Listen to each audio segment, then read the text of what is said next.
बिस्मिल्लाहिर्रहमानिर्रहीम जी। अस्सलाम वालेकुम नाज़रीन, वेलकम करता हूं जी आपके अपने मालूमाती चैनल पर। नाज़रीन, आज का जो लेक्चर है जी, इसमें हम डिस्कस करेंगे स्टेट एक्टर्स और नॉन स्टेट एक्टर्स को। नॉन स्टेट एक्टर्स कौन से होते हैं और ये किस तरह से स्टेट की सॉवरेनिटी को, स्टेट की खुद मुख्तारी को, स्टेट के बैनुल अक़वामी ताल्लुकात को मुतासर करती हैं, स्टेट की पॉलिसी मेकिंग को किस तरह से मुतासर करती हैं। और साथ साथ हम देखेंगे कि स्टेट के कौन कौन से एलिमेंट हैं, स्टेट की जामा डेफिनेशन को देखेंगे और नॉन स्टेट एक्टर्स और स्टेट एक्टर्स के दरमियान डिफ्रेंशिएट करने वाले हैं आज की वीडियो में।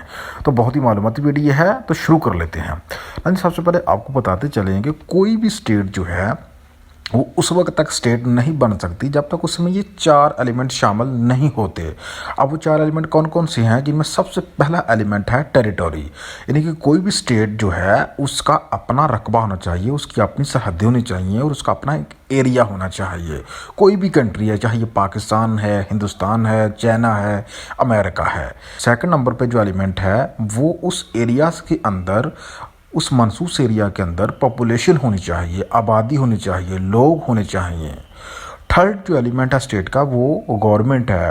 वो उस स्टेट के अंदर उस पॉपुलेशन की मुंतखब करदा हुकूमत होनी चाहिए। उस रकबे के अंदर, उस टेरिटोरी के अंदर आबादी के द्वारा मुंतखब की गई हुकूमत होनी चाहिए जो कि उस पूरे रकबे के ऊपर रूल कर रही हो, हुक्मरानी कर रही हो। फोर्थ नंबर पे सॉवरेनिटी, यानी कि खुद मुख्तारी। वो स्टेट जो है वो अंदरूनी बरूनी तौर पर खुद मुख्तार होनी चाहिए।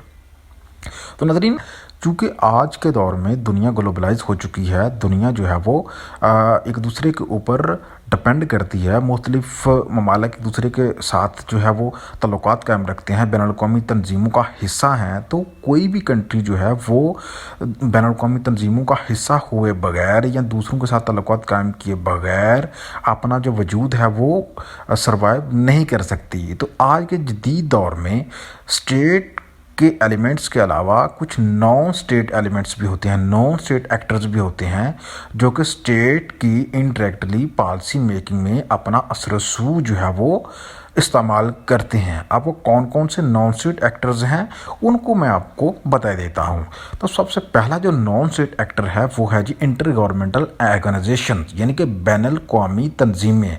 वो तमाम बैनुल अक़वामी तंजीमें जिनकी स्टेट जो है वो रुकन होती है, स्टेट उनका मेंबर होता है, वो उनके एजेंडे के मुताबिक उनकी जो पॉलिसियाँ होती हैं उनके अगेंस्ट अपनी स्टेट की पॉलिसियाँ नहीं बना सकता, ना उनके एजेंडे के अगेंस्ट हो सकता है। For example Pakistan United nation का हिस्सा है और यूनाइटेड नेशन का जो एजेंडा है वो ये है कि कोई भी मुल्क जो है वो कि दूसरे मुल्क के खिलाफ जो है वो इक़दाम नहीं करेगा, दूसरे मुल्क के खिलाफ उसकी जो सरजमीन है वो इस्तेमाल नहीं होगी। उसके मुल्क के अंदर तमाम इंसानों को बराबरी के हकूक़ हासिल होंगे, इंसानी हकूक़ हासिल होंगे। तो कोई भी जो स्टेट है अगर वो यूनाइटेड नेशन का हिस्सा है तो वो यूनाइटेड नेशन का इस एजेंडे की खिलाफ वर्जी नहीं कर सकती। अब पाकिस्तान फॉर एग्जांपल इसका हिस्सा है तो पाकिस्तान इस एजेंडे की खिलाफ वर्जी नहीं कर सकता। पाकिस्तान की हुकूमत जो है वो ऐसी पॉलिसियाँ बनाएगी कि यूनाइटेड नेशन के एजेंडे के अगेंस्ट ना जाएं। तो ये क्या हुआ ना, ये हुआ ये कि पाकिस्तान की स्टेट जो है वो फुल खुद मुख्तार नहीं है, पाकिस्तान की जो खारजा पॉलिसी है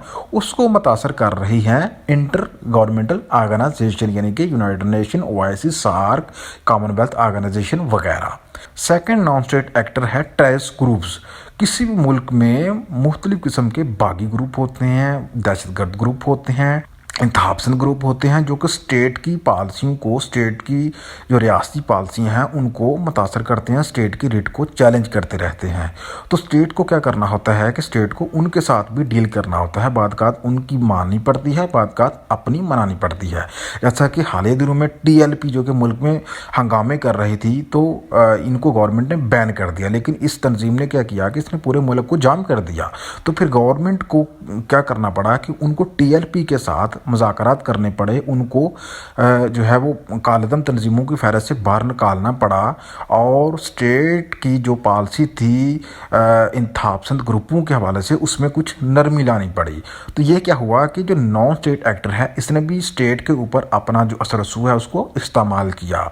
इस तरह से TTP है या दीगर जो इंसर्जेंट ग्रुप हैं वो स्टेट की पॉलिसी को वक्तन फ़वक्तन मुतासर करते रहते हैं। این جی او جو ہوتی ہیں ناظرین، ان کی بھی اسٹیٹ کی پالیسی میکنگ کے اوپر اچھا خاصا اثر رسو رکھتی ہیں۔ فار ایگزامپل جو ایمنسٹی انٹرنیشنل ہے، یہ کیا کرتی ہے کہ یہ اسٹیٹس کو جو اس کا حصہ ہیں ان کو زور دیتی ہے کہ وہ اپنے ملک میں صاف اور شفاف انتخابات کروائیں۔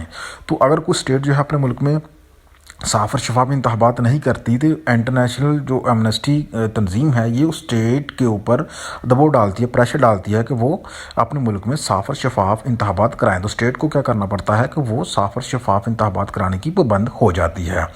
4 نمبر پہ ہے جی بزنس اینٹیٹیز، جو بین الاقوامی جو تنظیمیں ہوتی ہیں، جو بین الاقوامی جو کاروباری آرگنائزیشن ہوتی ہیں، بڑی کاروباری آرگنائزیشن ہوتی ہیں، تو ان کو بھی اسٹیٹ کو ساتھ لے کر چلنا پڑتا ہے۔ فار ایگزامپل گوگل کی میں نے ایگزامپل دی ہے، اس کی جو پروڈکٹس ہیں فیس بک، یوٹیوب، واٹس اپ وغیرہ، تو حالیہ دنوں میں پاکستان نے کیا کیا، پاکستان کی گورنمنٹ نے کیا کیا کہ ان تنظیموں سے کہا کہ وہ جو فیک پروپوگنڈا ہے یا فیک خبروں کے خاتمے کے لیے ریاست پاکستان سے، اسٹیٹ پاکستان سے جو ہے وہ کوآپریشن کے لیے پاکستان میں اپنے مقامی دفاتر بنائے۔